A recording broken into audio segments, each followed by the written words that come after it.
See you soon.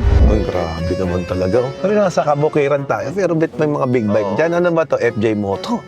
Dapat dito may signage na rito ng Jay's Performance. Ano ba naman to? Maliligaw pagka hindi kilala. Pero tinan mo kahit walang signage, dinarayo yung farm niya, no? Oo. Google Map lang, no? Jay Performance ng, ng Jensen, no? Ay, ang dami, oh. Wow. Di ba? Oh. Yan matindi. Gumagawa pala siya ng Honda. Ang busy-busy, oh. Grabe naman yung store na yan. Tara. Guys, dito tayo kay Jay's Performance. Kita mo na din natin, kabukiran. Kabukiran dinaan natin, pero dito yung shop mo. Ang birang shop yan. Bro, Lita. Good morning. Good morning, good morning. Grabe. So, mga ka-Watermax, Fully book ang shop ni Jay's Performance. baksin tayo. Sabi ko, after. Hi, sir. Personal bodyguard ni Henry. Good morning. Morning po, sir. Morning po. Jojo, Boss Jojo.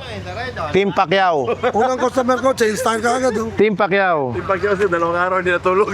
Gumagawa pala si Jay's Performance ng Kawasaki? Oo naman. Pwede naman. Pwede naman. Honda. Oo. Kawasaki. Suzuki. Lahat ng brand. Kaya lang, nagiging specialized. Kunin ko lang siya, may dumi ka sa likod. Okay na. Okay na.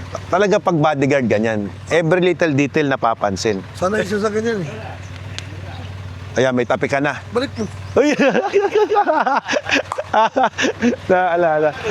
Ito guys yung Al, kailangan na kayo. Boss! 100. Ay, si Titiyo po. Pleasure is mine, boss. Okay po ako. Thank you, boss.